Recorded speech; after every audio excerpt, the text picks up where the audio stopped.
Hey friends, it's Ian Khan, technology futurist, the futurist at FII, and I'm here with my good friend Turki, who's in the VC world, really vested in different areas, AgTech being one of them. So let's ask him about how industry is doing here in Saudi. Turki, welcome to the show. How are you doing? Doing great. Thank you for having me. It's a great pleasure. It's our pleasure. Tell us about the VC ecosystem in Saudi. How has it changed over the last 5 years? Because I think 10 is too far. Right. 5 years. Right.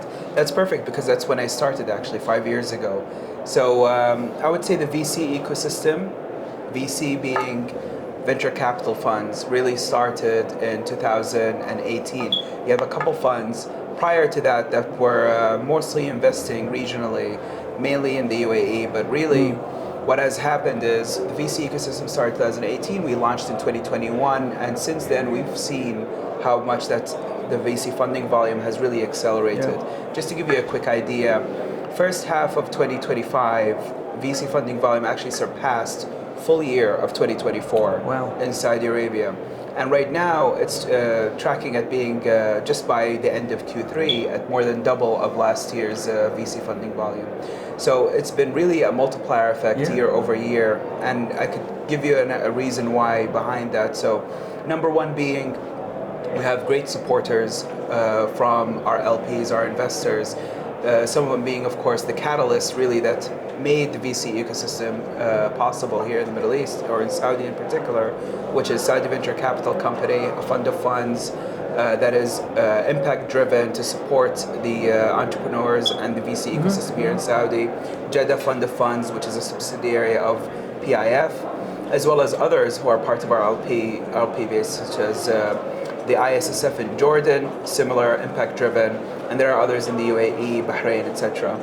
But what happened was that a lot of these LPs have supported emerging managers like myself, launching VC funds, and then investing as a result in some of the emerging tech startups and entrepreneurs that are building great companies here in Saudi Arabia. Are there any particular streams where VCs are more active and some that need more help? Yeah, definitely. So, like any developing, I would say, ecosystem, fintech is always the primary kind of category or sector that VCs really focus on, and that's no different here in Saudi.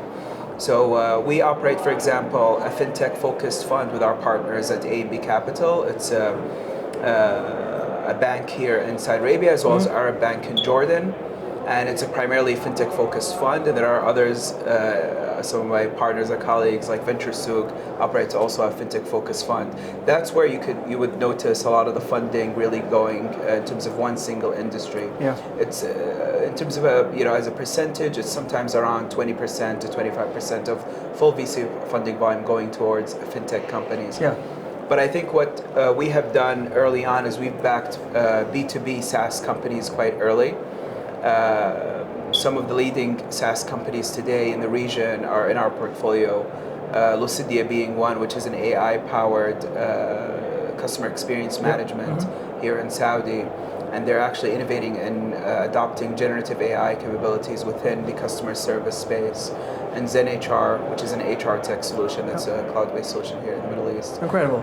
Yeah, lots of focus on AI, obviously, across the region, of course, in Saudi as well. Let's talk about AgTech and we can agriculture. That. Yeah, agriculture, where that's going, what technologies are you investing in? Yeah, so my background, even prior to launching RAW, our VC fund, in 2021, I launched within my family business a ag-tech company called Desert Agriculture. So what we do in Desert Agriculture is we utilize hydroponic systems in a closed, climate-controlled environment that is fully automated, and the purpose is to grow water-intensive, non-native crops sustainably. So kale, for example, romaine lettuce, herbs like oregano, thyme, etc., can be grown in Saudi Arabia fully sustainably because we completely have a closed loop water network and we treat water fully. And that is really a growing industry. It's picking up right now. Sustainable farming methods or smart farming is a big demand here in Saudi, but it's taking a bit of a longer than I thought for it to emerge. But definitely the demand is there, and it's growing quickly. There's definitely some successes here with I can't remember their names. Something Smart Farms, and then Botanica. They're all focused on Pure this. Harvest in the Pure UAE Harvest, as Pure well. Harvest, and then they're all focused on this vertical indoor farming. I don't know if they're doing hydroponics. Maybe they're doing a combination. Yeah. But they seem to be good examples of things that are happening here.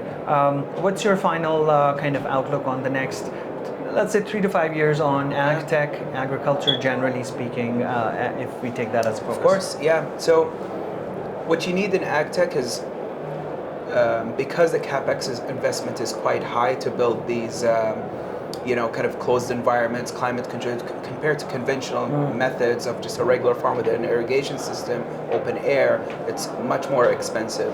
So what you would focus on really, instead of competing on the local crops, growing that more